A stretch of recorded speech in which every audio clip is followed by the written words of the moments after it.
Hello, my name is Martins Aswangi. Today we are going to look at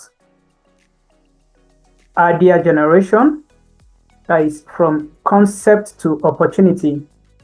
But before we move in properly, I'm going to be sharing my screen so that you have a holistic follow-up of what I'm going to um, discuss in the course of this class. Like I told you earlier, keen attention is the best thing to do in order to follow up um, on this very class. So today we are going to look at um, idea generation. I told us in our previous class that entrepreneurship is all about turning ideas to opportunities, or turning ideas to solutions to solve problems. You know, the word entrepreneur itself is about conception of ideas that are capable of solving problems. And if you should conceive this idea, there are processes that are involved in converting these ideas of yours to opportunities. Not that you just conceive an entrepreneurship idea and then it returns to money or to something great. First of all, when you conceive this idea, you follow some kind of processes in order to make this idea sellable or usable in the market, or make this idea solutions that people are looking at for in the market. So this is what we are going to look at today. So idea generation from concept to opportunity. Finding a strong business idea starts with observing your surroundings and identify unmet needs. Yes, you may have a pool of ideas with you, but if you don't take good observation, or if you don't pay careful attention, by the time the idea comes up, it will not yield any fruit. So if you have any business idea in your own place, all you need to do is to run a holistic assessment of the environment you are in. Observe it critically to identify some gaps. The idea you conceive, is it going to solve a problem where you are? Has the idea any solution? Is this idea viable enough? Just like it is written here, finding a strong business idea starts with observing your surrounding and identifying unmet needs. What do you think the people of your community need and they don't have access to it? What are the gaps in your community? What does your community need? What does your region need? What does your immediate household need? This is how these ideas are generated.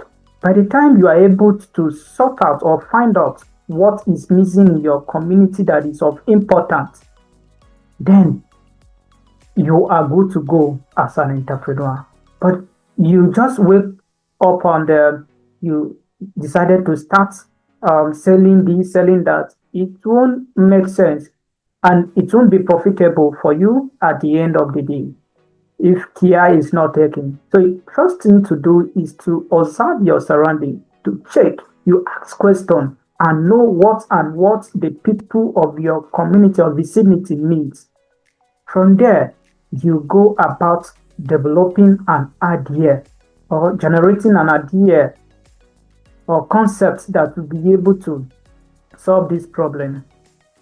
Now, let's look at the procedures. The first thing to do as an entrepreneur is for you to identify problems. Yes, identification of problems, identification of unmet needs, looking for niches. And when you talk about niches, they are places that are not utilized by any other person.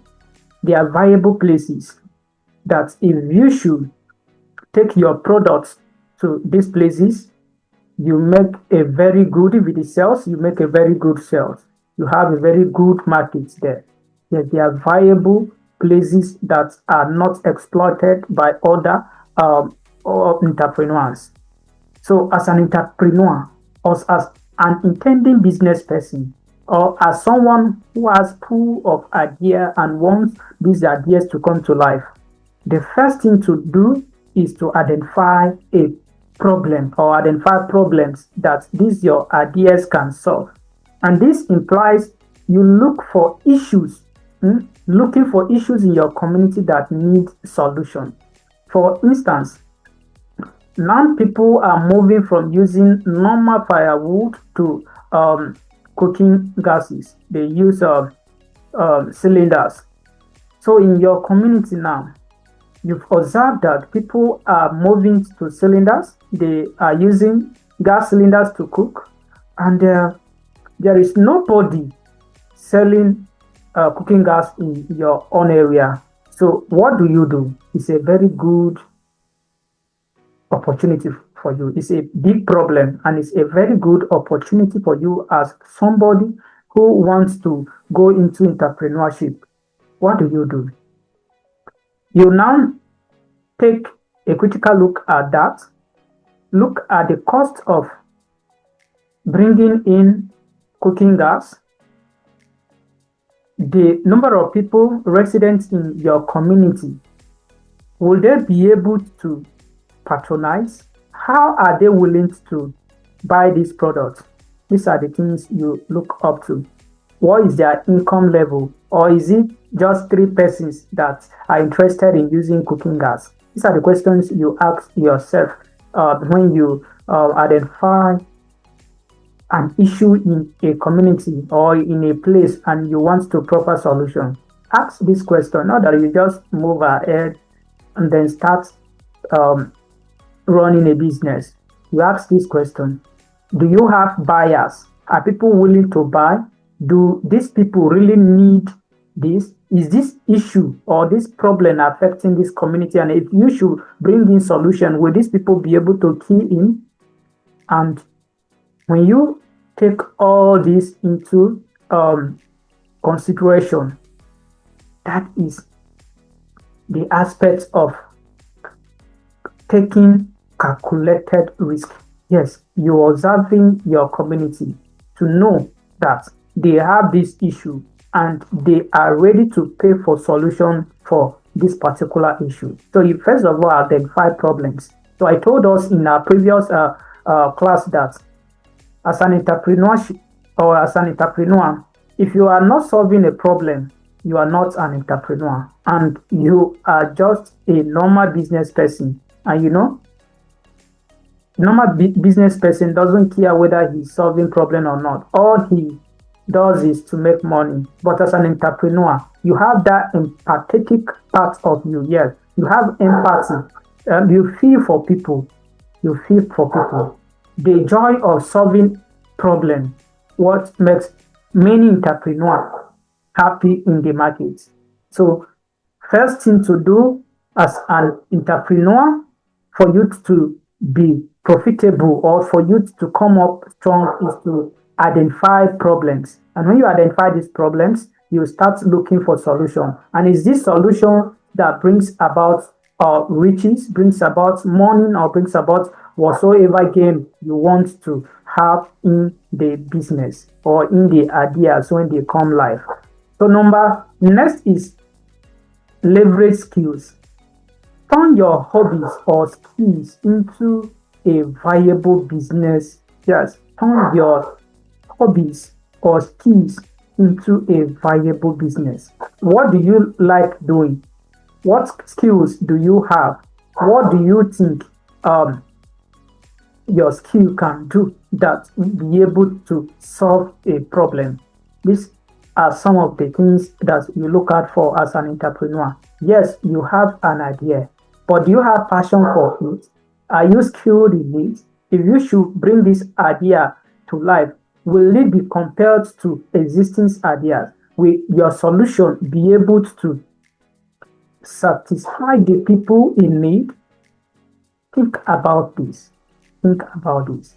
For instance, you are somebody that mold clay pots. Yeah, you mold clay pots. So you are doing it just for fun. Maybe you learned it when you were uh, in your university days, and then you run an entrepreneurship course, and then you were compelled to learn how to mold plates or clay plates and pots and all of that. Or in NYC, while in camp, you join Said, and then you learn how to make a footwear and all of that, though you don't really want to do it. But coming back to your own community, you discover that there is high demand for footwear, clay pots, and all of that. So what do you do? What do you do? Leverage that skills. Eh? Leverage that skills. Leverage that skills to a viable business. By the time you start producing, or you start making use of that skills of yours, you will be able to bring out something meaningful. And there are people out there that are willing to pay for these skills of yours.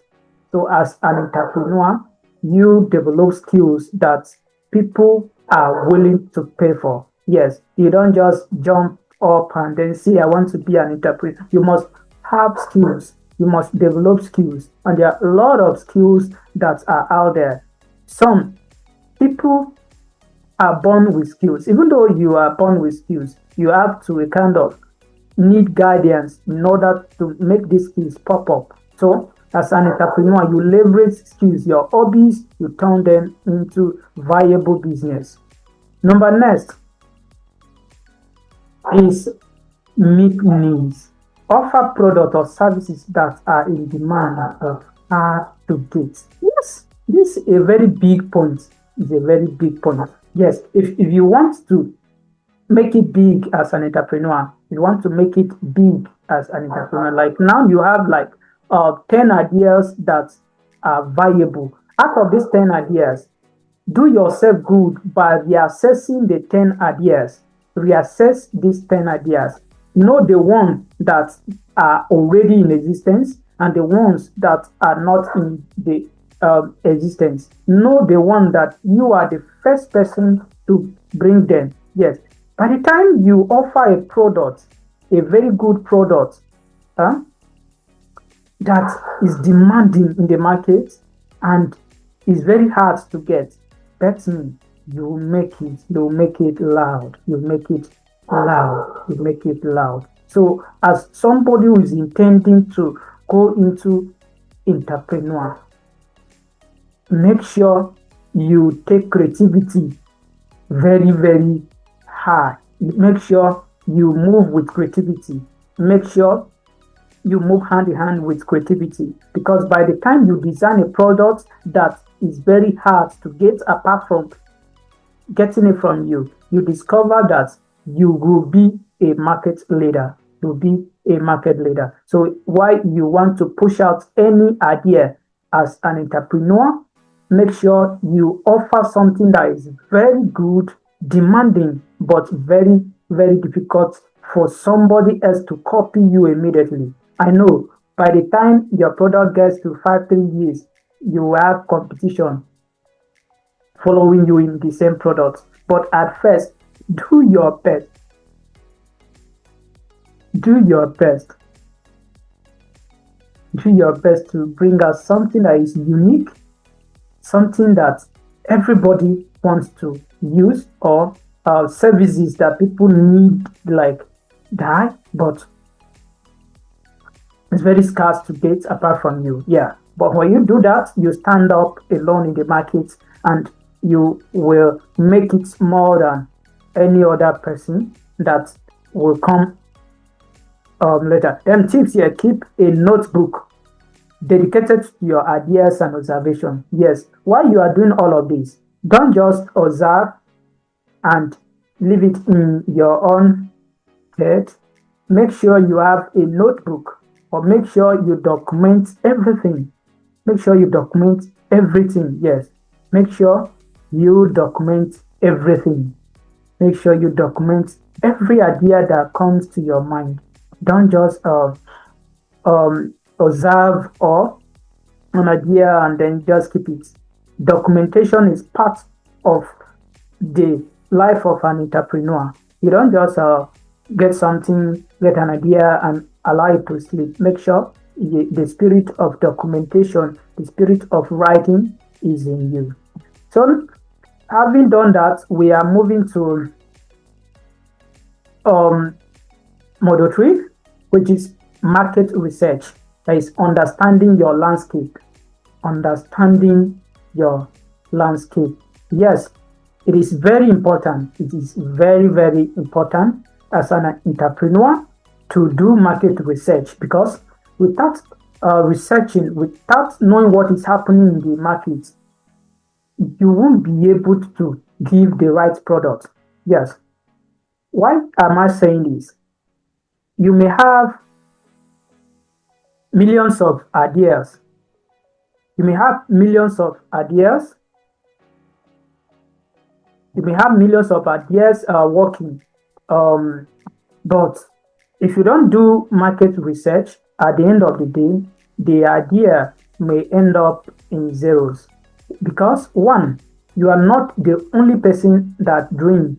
You are not the only person that build business ideas. You are not the only person living in your own community. As you are dreaming of bringing a product, so another person. So all you need to do is to research your market, X-ray your market, check in your market, survey your market, observe, move about, understand your landscape, understand how things are going in your community.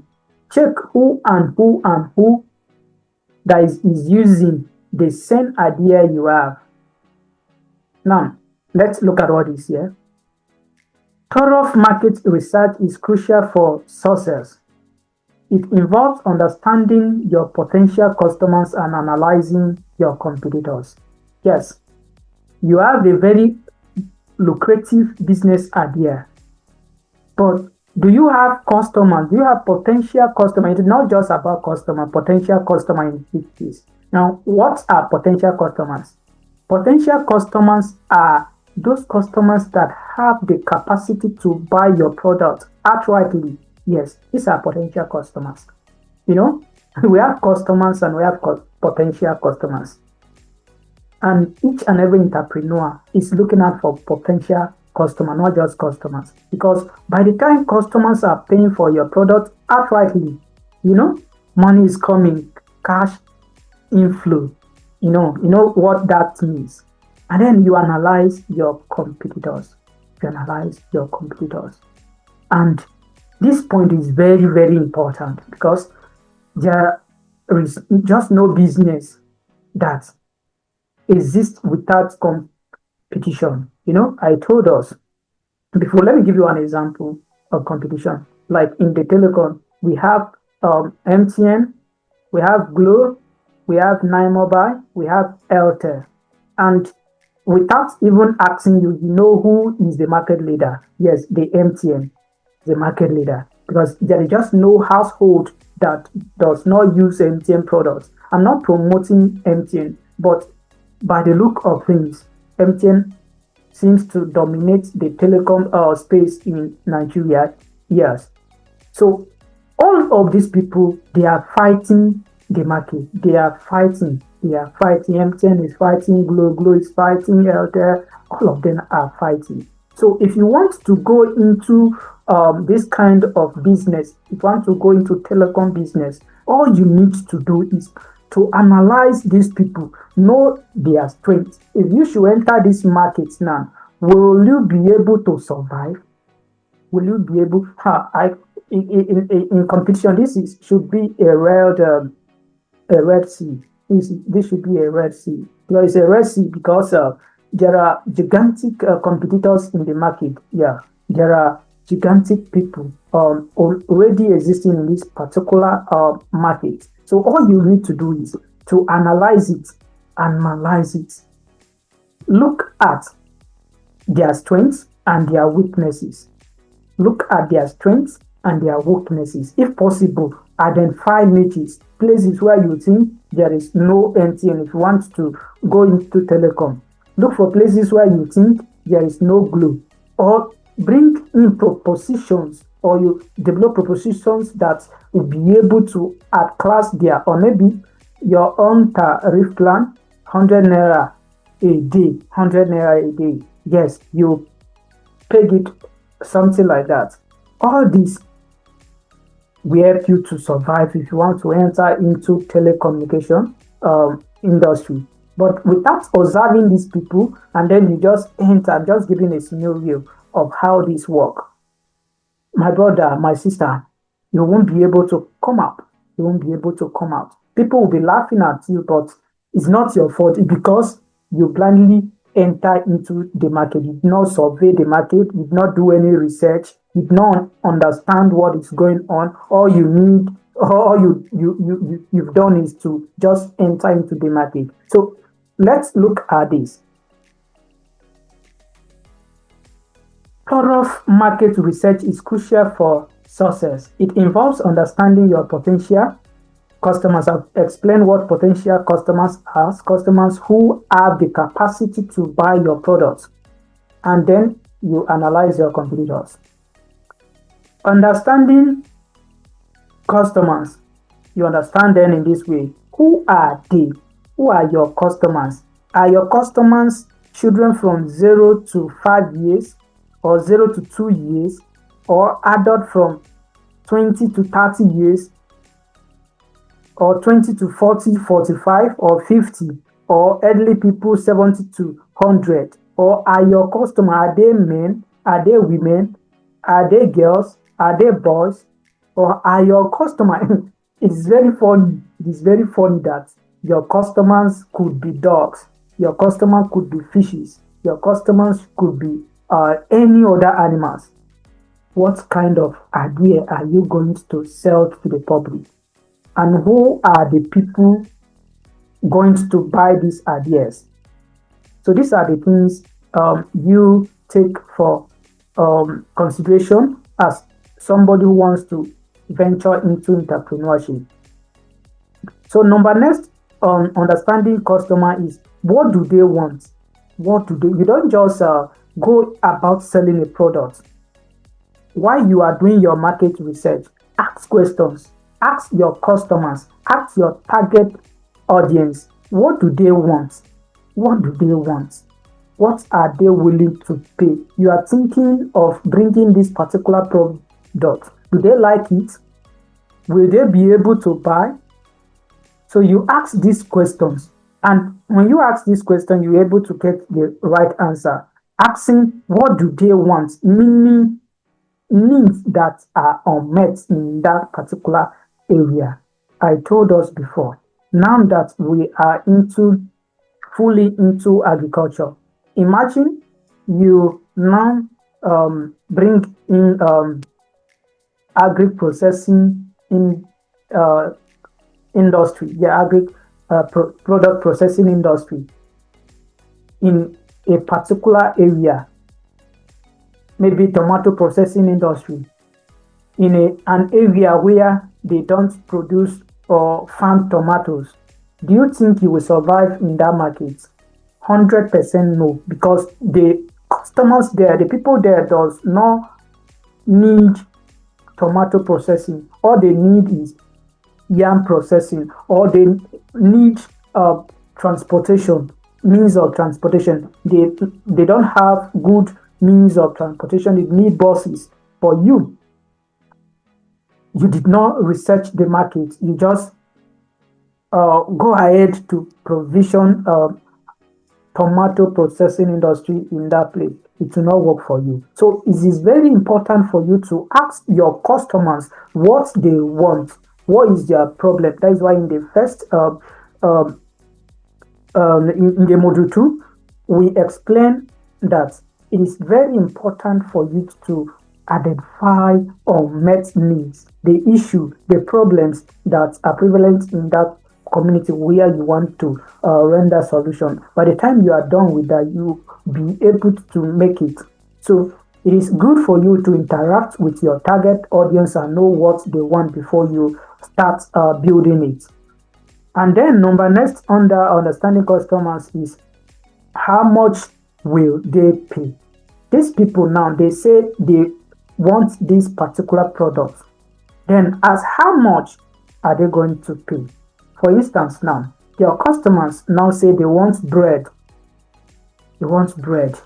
Yes, we know that if you go to some places, Lagos, Abuja, Port Harcourt, a, a loaf of bread may cost or cost up to 40,000.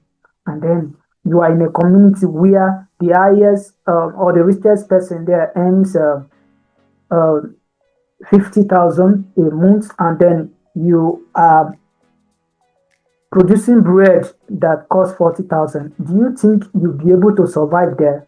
100% zero. And no, you won't be able to um, scale through in that particular area. So it is very good to know how much your customers are willing to pay. From there, you now develop your product based on their income.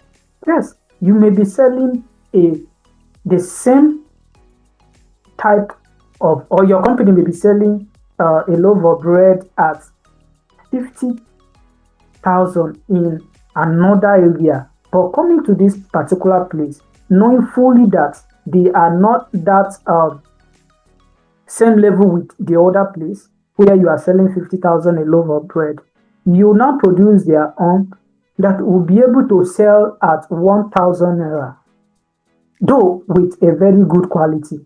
This is how market research is done in regards to your customers. Know what they want, understand how much they'll be able to pay, who are they? Are they salary earners? Are they business people? Are they students? Are they willing to buy your products? How often do they come to buy your products? Do they like what you are selling? These are the questions you ask yourself. And if possible, ask these people, interact with them and know this from them before bringing up your idea so that you will be at the safer side. Now, let's go to the side of competitors. Competitors, I told us that there is just no way you dodge them. No matter how you do, they exist. No matter how you do, you must see them. Your competitors are there and they will remain there. And there's just no way you will operate without having competition. If you don't have it at the beginning, you have it maybe by the time your business is up to like 5 years, they will come. Or maybe when it's 10 years, they will come because you are not the only person in the market. And as you are selling, most at times, your customers are the ones that turns your competitors. So you have to be very, very careful with your customers. Sometimes some of them, they'll be asking you a series of questions. How do you get this product? How do you produce this? You have to be very careful. If not, you will sell your business secrets to all your customers. But that does not mean you will not tell your customer what your product and makeup, because some are asking to know so that they will be sure that they are not eating or consuming poison. But you have to be very careful. So now, studying your competitors.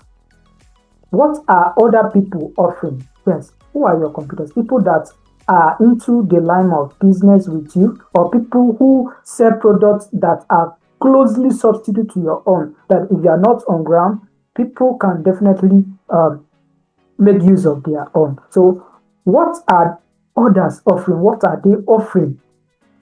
Are they offering best quality of products? Are their prices low? What about their business environment? Are they better than you? These are the questions you ask yourself. What exactly do they do that you cannot do? Or if they are your competitors, if you want to start now and you discover that there are other people who are already offering what you want to offer, what you need to do is have a kind of a walkthrough in their own business or centers, know what they do, know what you think. If only it is in place, you will do better than them. So by the time you've done studying what they are doing, you will be able to do your own better. For instance, yes, we have cars that trucks that uses fuel for a very long time. And now somebody now, let me use tricycle for instance. Somebody now walked up and now say, oh, these people have been using fuel to run these cars, these tricycles for a very long time. And then I want to improve something. I want to improve something on this tricycle or these vehicles now. And then this person decided to design vehicles that does not use fuel or petrol or whatsoever. Now the person now say, let's use CNG, and CNG, you know, is cost sensitive. The cost of buying CNG is less as compared buying normal petrol. And then another person now say, this one, no, that one too is too costly. Let's develop vehicles that use solar. Now this one does not need fuel, it doesn't need anything. All it needs is solar. As far as day breaks and sunshine, these vehicles are going to function well. So these are the qualities of entrepreneurs that we talked about in our previous class.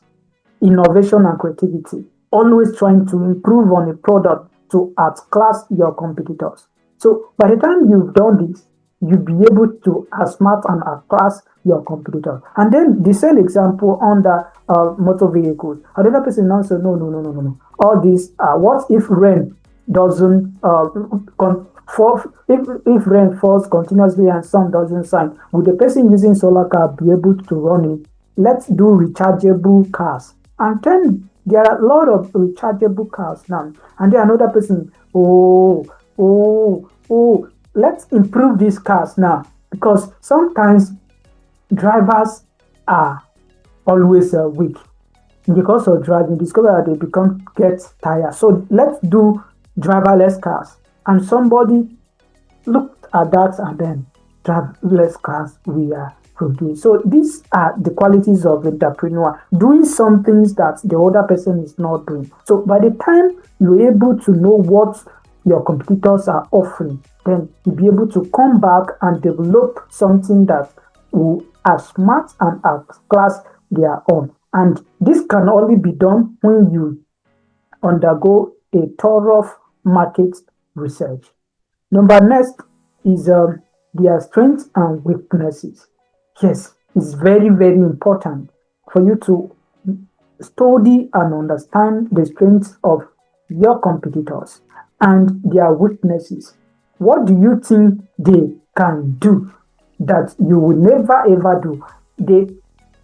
Their workforce, is it stronger than your own? Their business environment, is it better than your own? Those are strengths. Do they have a more and high advertising means than yours? And then their weaknesses. Where do they fall short for?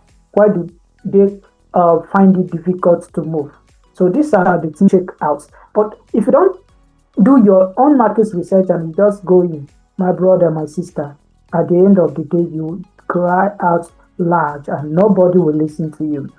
Number next is, how can you stand out? Very, very important. How can you stand out? Very, very important.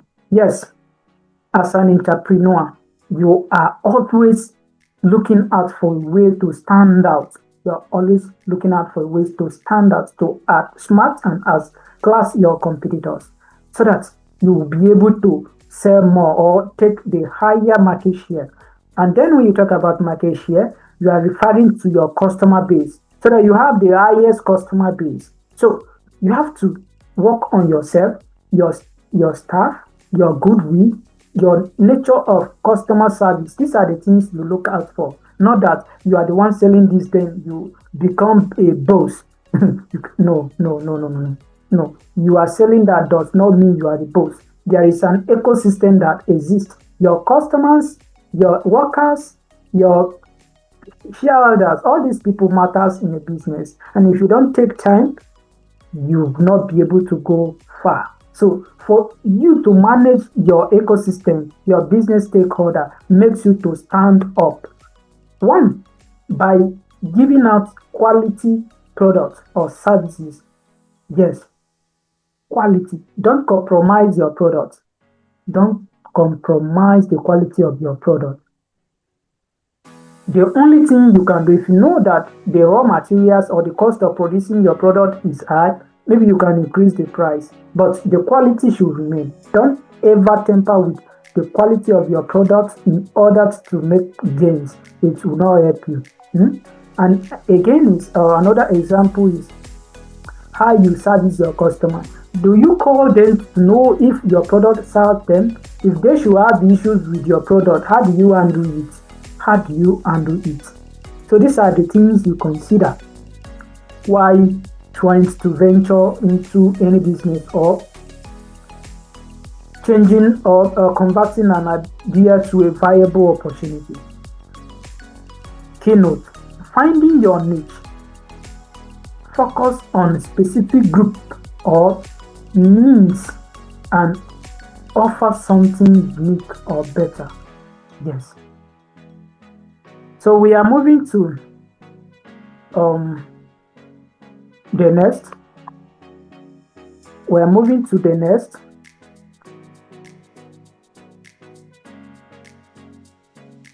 Which is business planning. We're moving to the next, which is business planning. Yes, you are done with your market research. You've known your customers, know who they are, what they can buy, and all of that. You also know the strengths of your competitors and all of that. So what's next? The next thing to do is your business planning, your roadmap to success. A simple business plan provides a clear direction for your venture, outlining key aspects and goals. You don't just run a business. Some persons, they are very funny. They are very, very funny. Yes. They are on once money enters the account, the next day is, I want to do business. I want to do business. I want to do business. They will not plan. But guess what? It is very important for you to plan the business you are doing before you go into that. And how do you plan? It's very simple. You started by generating your idea. You check yourself. Do you have the quality? Do you have the skills? Do you have all it takes to run this business? You've done your market research. Do these people you want to venture in their place really need this? So these are the questions you have. And then I told you, a simple business plan provides a clear direction for your venture, outlining key aspects and goals. Key aspects of your business and goals. What is the goal of your business? What are the aspects? When you talk about the aspect here, you are referring to how the business is going to run. And then your goals. What do you plan to achieve in the business? Put it down. The roadmap, how your business is going to drive to success. How are you going to do that? That is all we are talking about. And business planning entails one, business basics. And under this, we have the following. Your business name. It's very, very important. How do you want people to call your business? How do you want people to call your business? It's very, very important. Like my own,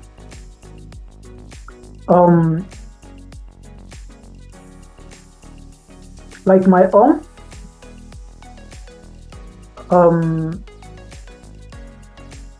Lift Africa Tech. Lift Africa Tech is very simple, very, very simple. Anybody, even if you are sleeping and then you interact with Lift Africa Tech, you'll be able to pronounce or call out the business name. So it's very important for you to identify a business name that is easy to pronounce. It's easy to identify or to remember by your customers. Then number 2 is idea. Which idea are you going to sell to the public? Which idea do you have? Is it a service or a product idea? So you ask yourself this question: what exactly do you want to bring out or do you want to sell out? So these are the questions you ask yourself while you are planning your business.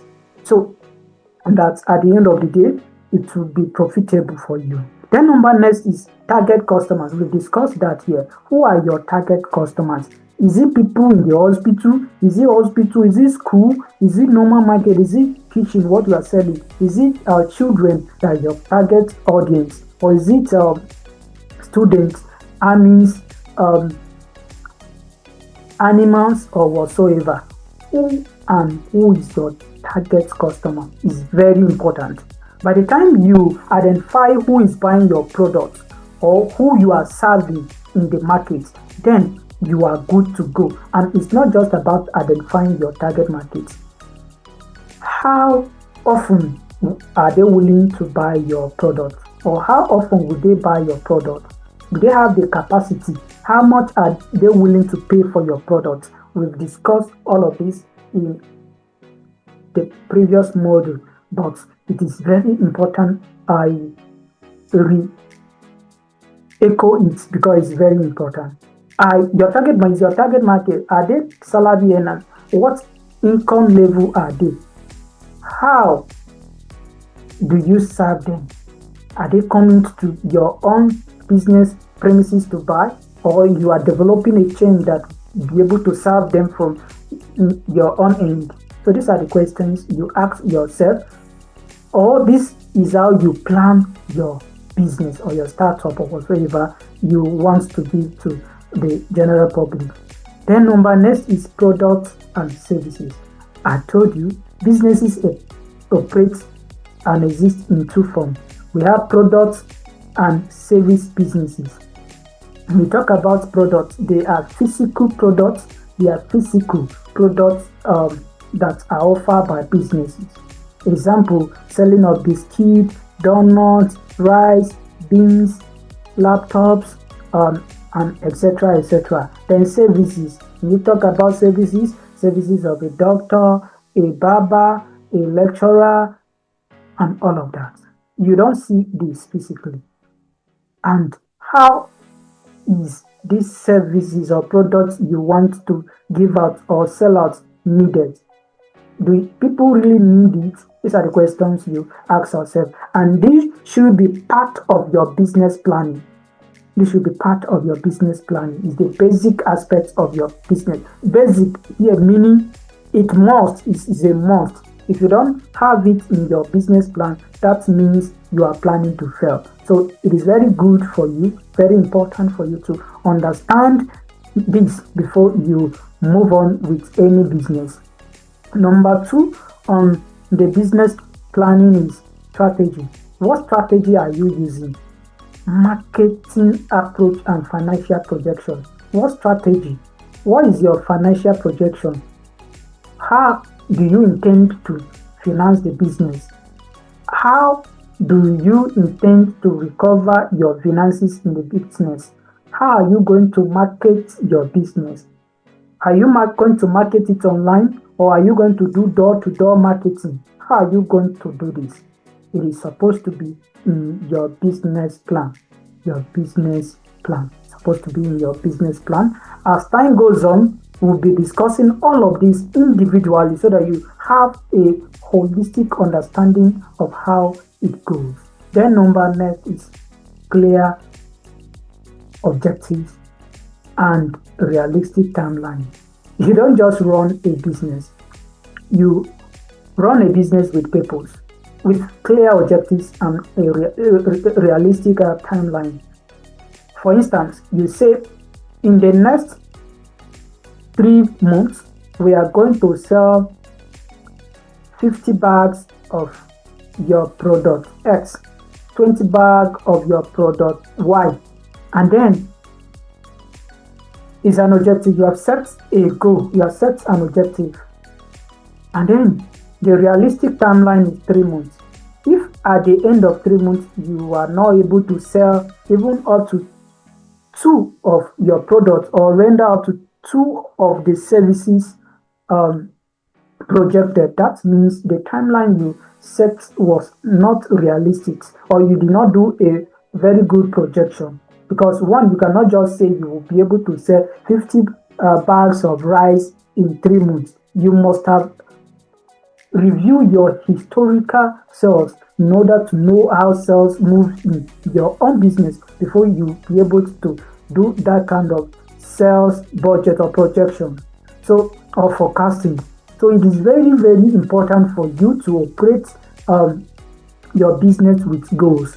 You don't just operate or run a business. Or is the goals of your business not for profit, or is it for non-profit? So all these things, you have to put it down. You have to put it down so that you will not derail from the goals of your business. By the time you have issue, you come back and check, oh, this idea I generate, going outside, this target market or target customers I'm serving. Yes, your business could start with a particular target customer, but as time goes on, it will expand. For instance, you started with producing children wears, children from 0 to 2 years. As time goes on, you discover that children from 3 to 5 years too are in need of this particular product of yours. You can change your target customers. You can change it.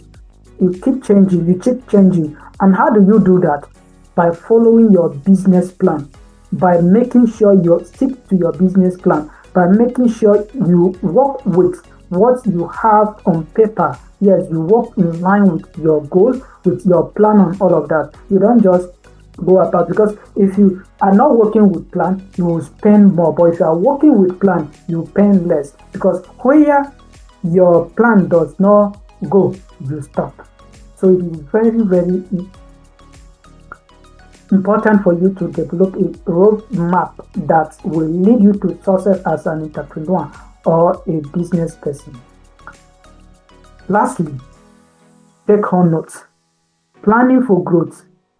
Start small. Yes, you need not to start like Dangote. Start small. Start small. You can start your business with 5 naira. Yeah, 5 naira. What can we buy 5 naira now? What can we? Yeah, you can start small. Yes, with 2,000 naira, you can start with maybe pure water, selling of pure water, and then before you know, you can move. You think as you start small, you be thinking big. Think big. You set short-term and long-term goals. Short-term goals here, goals that things that you want to achieve in a short period of time. Maybe it could be 1 month, 1 week, and all of that. And don't just set.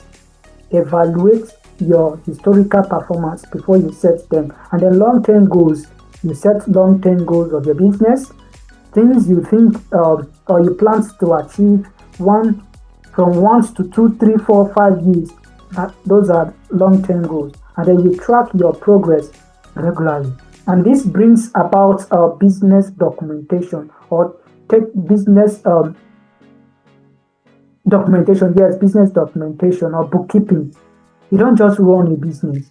And that is why businesses have accountants, cashiers, and all of that. Because if you are running a business without recording or having a good record of your business, you are not doing yourself good. And by the time the business have issue, you won't be able to track what happens in the business, because you don't know what is coming in, you don't know what is going out, you don't know who is owing you. Imagine you are running a business without record.